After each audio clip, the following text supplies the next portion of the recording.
Hey, I'm Father Roderick, and I am so excited I had to record a video because Vanity Fair has published the first photos of the new Lord of the Rings TV show on Amazon Prime, The Rings of Power. This, of course, is based on the Second Age stories that Tolkien wrote about in the appendices and that Amazon acquired the rights to. This whole project has been shrouded in secrecy for the first time since the movies of Peter Jackson. We would be going back to Middle-earth, back to that world that we love so much, but we would go back thousands of years in time before the events of The Hobbit and The Lord of the Rings, discovering a whole history and a whole version of Middle-earth that we've never experienced before.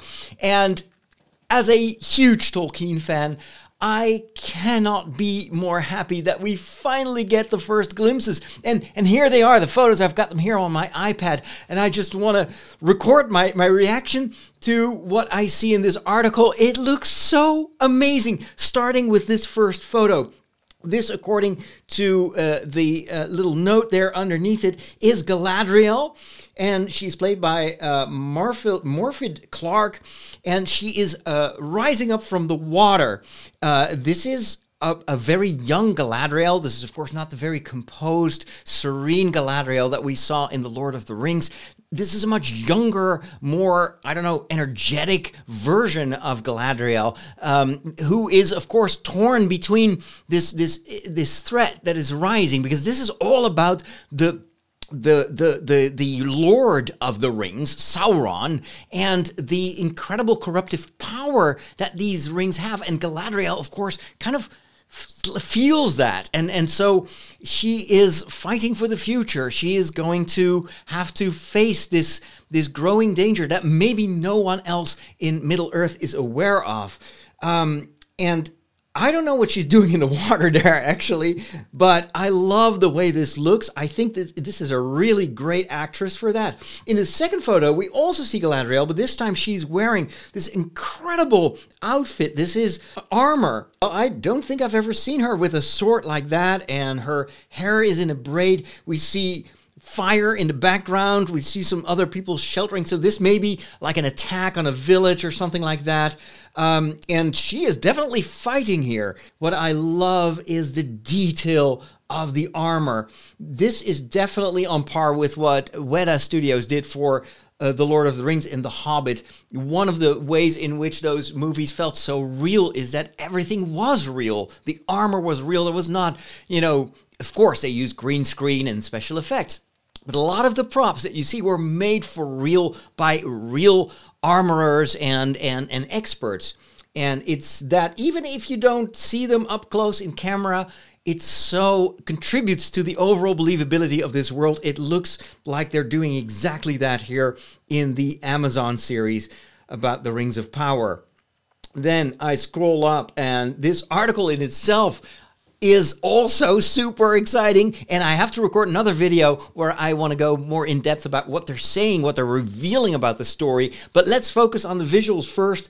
This is a dwarf, and it's not just a random dwarf. This is Durin the Fourth, prince of a bustling subterranean realm of Khazad-dûm. Now, we've only seen Khazad-dûm, of course, in The Lord of the Rings, in this kind of, it's run down, it is abandoned, there are no more dwarves. But this used to be a bustling place where the dwarves would love to be. It's where they mined, of course, but it's also where they had their parties and celebrated all the wealth that they dug up from the earth.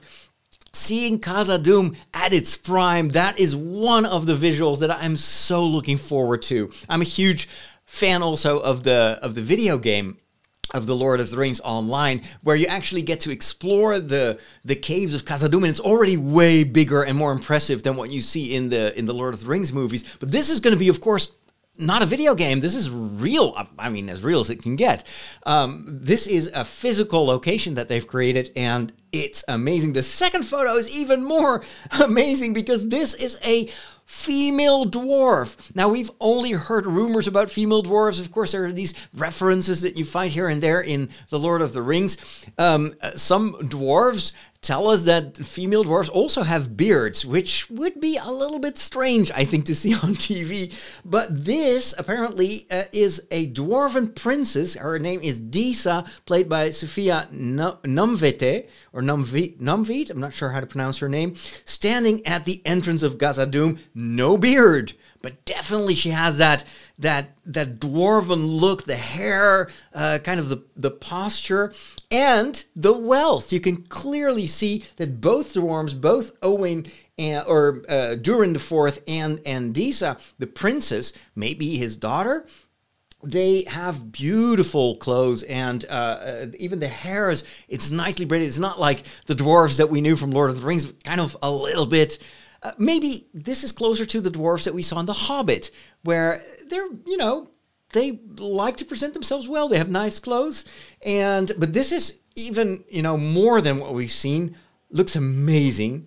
Also, the background, the set here of Khazad-dûm with all the engravings and the triangles and the geometrical lines that are so typical for dwarven architecture and art. Amazing. And on the right of that is an elf, Arondir, a Sylvan elf. As you know, there are different tribes of elves, you could say. And this guy is played by Ismael Cruz Cordova, a character who has been created for the series. That is also something that is so cool, because the Amazon purchased the rights to the appendices, but they were also able to expand upon it. As long as it didn't contradict what Tolkien wrote, they basically had a lot of creative freedom. Now, the Tolkien estate has also been involved in the production, but they were able to create new characters. And I think you have to, because of course the stories in the appendices, for Tolkien, that was a way to expand the historical nature of his stories. This was actually, the fans of his books asked him to do that. He had already written the Silmarillion, which, as you know, is a collection of various stories. It spans a whole bunch of centuries, but there is no connecting tissue.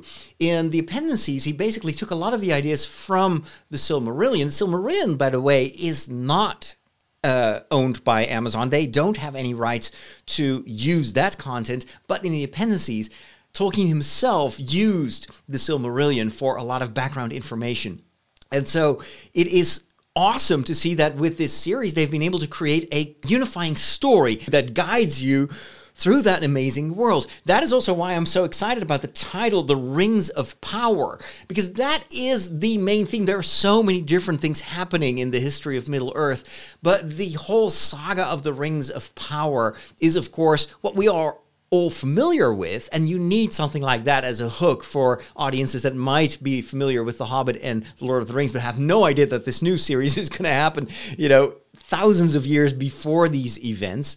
But the Rings of Power, immediately people think, oh yeah, the rings, the Lord of the Rings, Sauron, the Lord of the Rings. It helps you to enter into that story. Then the next photo is an onset photo that looks absolutely stunning. This almost looks like the end scene in the Titanic movie, where you see, I think it's Galadriel, and a new character, also a new character, Halbrand, played by Charlie Vickers, in dire circumstances. Apparently, they've been shipwrecked, or there is this flood, and they're sitting on what looks like a raft or something like that. Or maybe it's like the top of a tower and everything has been submerged. This almost looks like something from the Bible, a biblical flood. And these two meet in these dire circumstances. You see two cameras on gigantic cranes, and a lot of it is practical effects. So, of course, there are going to be so many CGI special effects, but I'm so happy to see that, at least for these spectacular scenes, they do a lot of stuff in camera, which, of course, is something you cannot fake with CGI, especially when water is very, very hard to just do CGI. The next photo this is amazing. This photo, for me, is almost the quintessential look of Middle-earth. When I think of Middle-earth, I think of a photo like this, where you see the half-elf Elrond. This is the first time we see the younger version of Elrond. And he is played by Robert Aramayo. He does have a little bit of that same kind of intensity in his look. that we saw in the older Elrond, in the movies, in the Peter Jackson movies. But this, for me, totally works. This is believable. This is how Elrond must have looked like in his younger years. Of course, with elves' younger years, we're talking about thousands of years, because they're eternal, at least if they're not killed. And he is described here as a politically ambitious young leader. So that is cool. We get to see a bit of the political motives of Middle-earth, which, of course, something you need to do. If you want to expand the story, you cannot do what Tolkien did in The Lord of the Rings, where you just follow this fellowship. But the backstory, that's what the appendices were about. It's just this adventure of the hobbits and Bilbo and Frodo and the fellowship is all taking place on the background of a lot of political intrigue and a lot of change in that world and menace.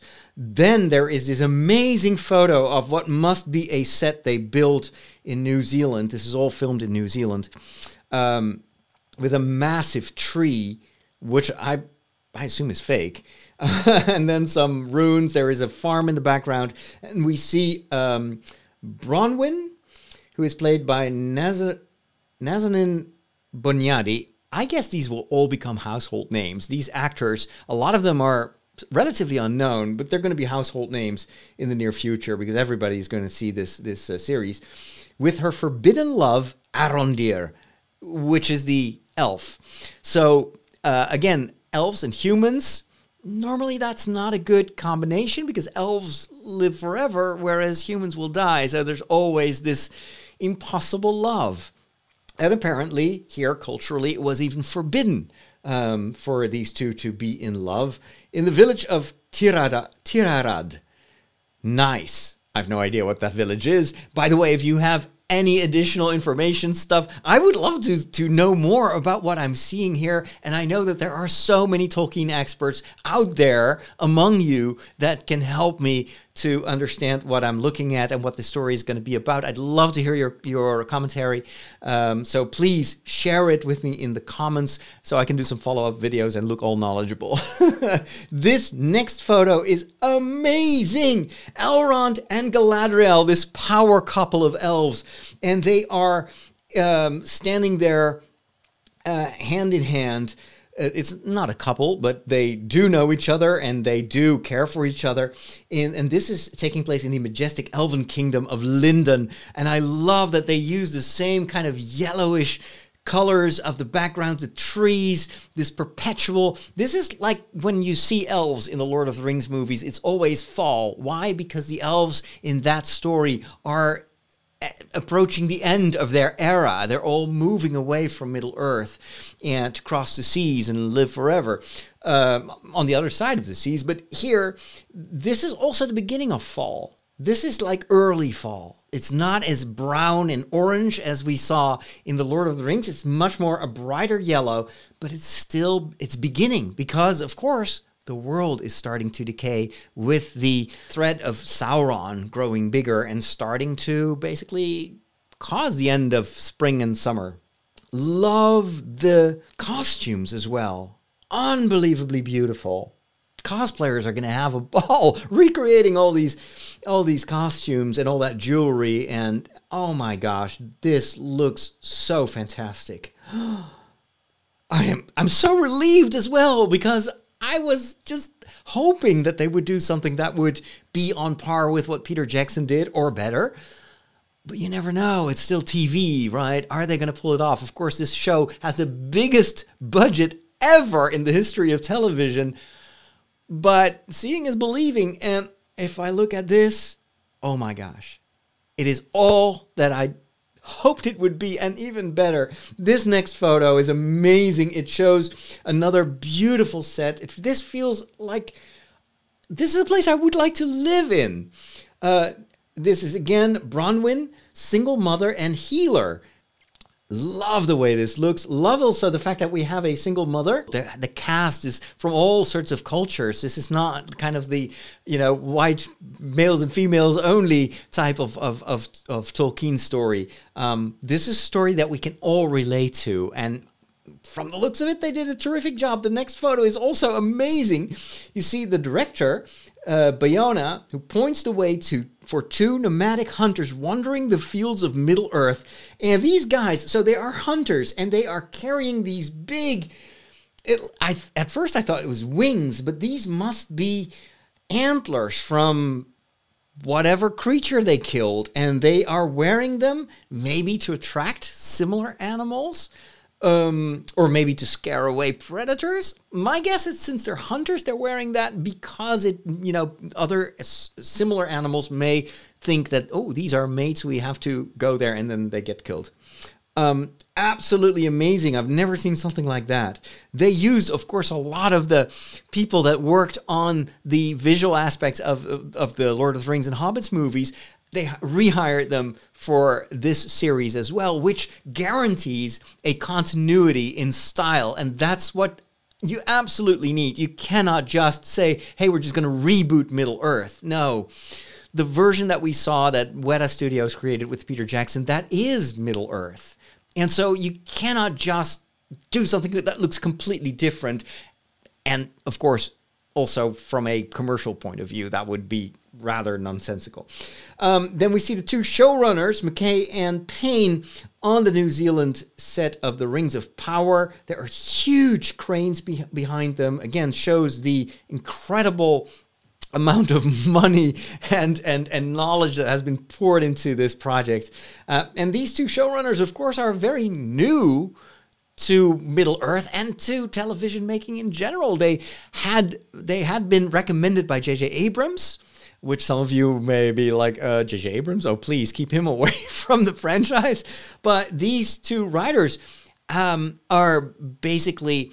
From what I read in the article, what characterizes them is that they are very ambitious. They love Tolkien, but they're also very open. They ask advice, and they have a lot of people around them, a lot of scholars, of course, that help them to make sure that they create the best story possible. And then we get one more photo, and that is the other character, the new character that we've seen also in the waters with Galadriel. This is Halbrand, who is a fugitive from his own past, and he looks very brooding.